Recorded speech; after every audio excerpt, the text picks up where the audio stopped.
You can just about hear the Chiltern line receding. It's about a mile in that direction now, but it's actually significantly aerially, I was going to say visible.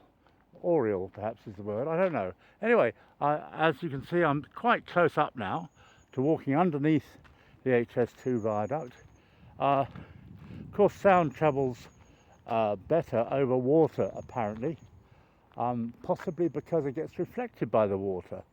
I'm sure the scientists amongst you will send in some sort of thesis about that. This used to be a favourite point. Used to be traffic lights to walk through here, and they would change from red to green in 3 seconds, or green to red in 3 seconds. And there used to be Daleks guarding the space because they don't really want people clambering over the viaduct, which is quite fair enough. And there is one of the Daleks. I call them Daleks. They probably have a nicer name, and it would be sensitive to body temperatures.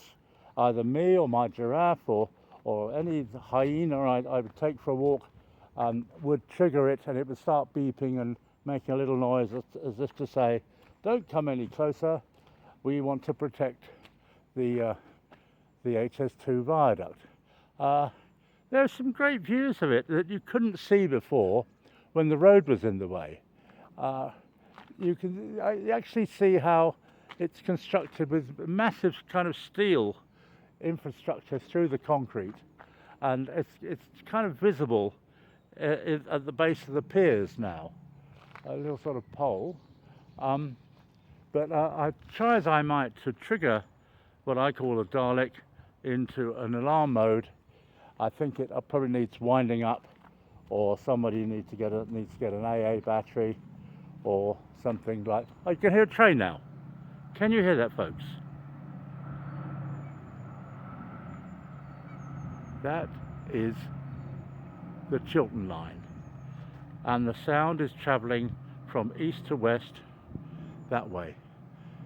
The wonderful thing about all mammals, I think, they have 2 ears, so you can stereoscopically work out where the sound is coming from as its intensity varies in each ear.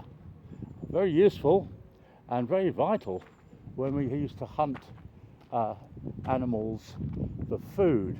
And here is another Dalek. Now this one also seems to be on the blink, although I wish it was blinking. There seem to be some canisters and lights and things in it, but it's sadly not making any noise, or perhaps they've adjusted it for Peter the Rock videographers to not go off. I just don't know. The ducks are really swimming around the place, making the most of the next 5 years before they get the treat of the bread rolls being hurled from trains coming from Birmingham or going to Birmingham, either way. Now most of the railways in Britain are on the left, rather like the road we drive on the left. So this side would be the way north. It's heading west at the moment, but as you can see, there's a curvature in the viaduct, and it will veer round to the north. There's a radius of this curve of 3 miles. I've often discussed this because it looks a lot smaller than that, but no one has actually risen to that. Well, not lately, and I may well be wrong, but it is a reasonable bend, especially if you're doing 200 miles an hour. I wonder if they'd had to bring in a camber into it to cater for that. Of course, if a train broke down here, it would be a complete disaster because there's no easy way to get off it and go get on another train, as far as I can see. This is the remains of a footbridge across the Grand Canal, which is just over there. It's only a feet away from me now. And it used to be the precursor of the HS2 viaduct, and it was an engineer's footbridge, and they would use it. It was all covered in blue. You've got to see my early videos to see that. I made a joke that because of budgetary constraints, the HS2 viaduct wouldn't actually span the canal Passengers would have to get out one side, go across the footbridge, get onto a train the other side. There are some people walking up the canal, probably indifferent to the fact that the Daleks have died, or perhaps they just don't care. But the ducks are having a good time. They're quacking away. I think this time of the day is kind of duck heaven. You don't have to do anything. You've had your food for the day.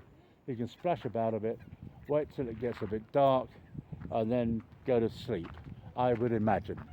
I'm no duck expert, but, you know, I think it's a fairly pleasant life, most of it. Anyway, this is the viaduct, and isn't it beautiful? It's almost like, it's more beautiful than the Eiffel Tower, I would say.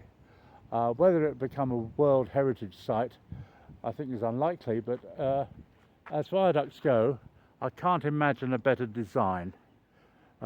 Personally, thank you very much for watching. This will conclude my HS2 explorations, probably for a few months. I don't see many changes happening, but I really appreciate you watching. And of course, if you haven't done, you can like and subscribe and find out more information from me, Peter the Rock. Thanks a lot for watching. Cheers.